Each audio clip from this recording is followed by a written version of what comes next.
Vamos meditar sobre esta belíssima passagem de Lucas, capítulo 10. Qual deve ser a missão de todo cristão? Qual o verdadeiro sentido de ser igreja? Depois disso, designou o Senhor ainda 72 outros discípulos e mandou-os, 2 a 2, adiante de si, por todas as cidades e lugares para onde ele tinha de ir. Disse-lhes: grande é a messe, mas poucos são os operários. Rogai ao Senhor da messe que mande operários para a sua messe. Ide, eis que vos envio como cordeiros entre lobos. Não leveis bolsa nem mochila, nem calçado, e a ninguém saudeis pelo caminho. Em toda casa em que entrardes, dizei primeiro: paz a esta casa. Se ali houver algum homem pacífico, repousará sobre ele a vossa paz, mas se não houver, ela tornará para vós. Permanecei na mesma casa, comei e bebei do que eles tiverem, pois o operário é digno do seu salário. Não andeis de casa em casa. Em qualquer cidade em que entrardes e vos receberem, comei o que se vos servir.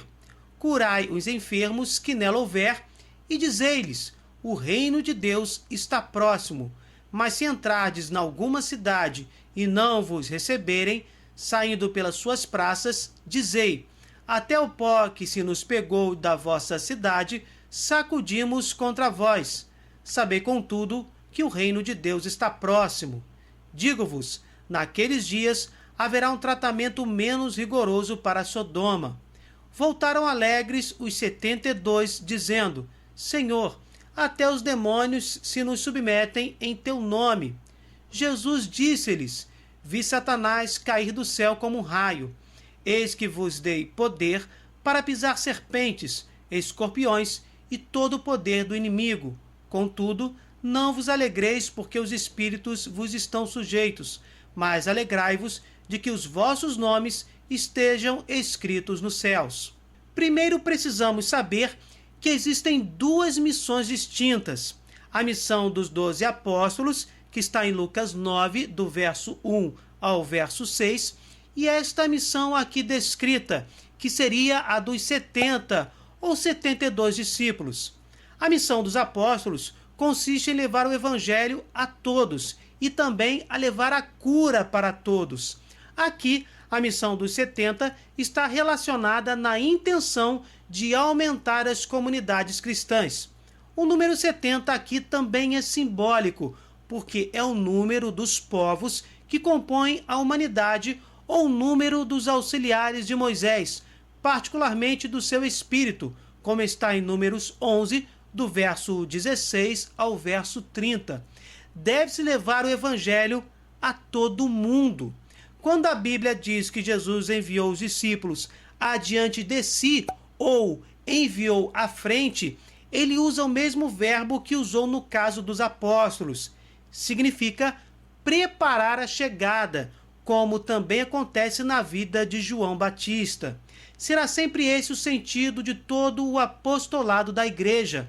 A geografia se alarga, mas o esquema é o mesmo. Precisamos preparar os corações para receber Jesus Cristo. Nestes versos que lemos, verificamos várias condições para esta missão. O cristão deve renunciar à segurança e às comodidades. A mensagem deve ser apresentada ao vivo. A paz deve ser levada com mansidão, não deve ser levada de forma convencional, apressada.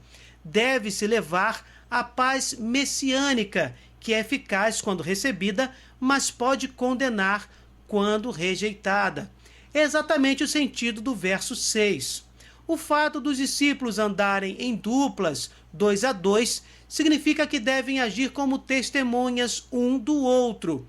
No verso 7, Jesus diz para permanecer em uma só casa, exatamente para não parecer interesseiro e não ofender o anfitrião. Verificamos que a tarefa de Jesus é também a nossa tarefa. Deve-se anunciar a boa nova e curar as pessoas, como está no verso 9. Esta cura é espiritual, em primeiro lugar, dando o verdadeiro sentido da vida às pessoas, transmitindo o perdão e o legítimo amor de dar a vida pelo próximo. Mas também pode ser cura física, se for da vontade de Deus, porque para ele nada é impossível. Devemos comer o que nos servirem, pois o principal é a missão. Nos versos 10 e 11, muitas pessoas não entendem a questão de sacudir o pó contra aqueles que não recebem bem os discípulos. Lembra a ação simbólica dos profetas. Até o pó estaria contaminado com a rejeição das pessoas. Deve-se primeiro sacudi-lo, deve-se primeiro se livrar deste pó amaldiçoado, podemos dizer assim, para pisar novamente em solo sagrado, como está no Salmo 102, verso 15.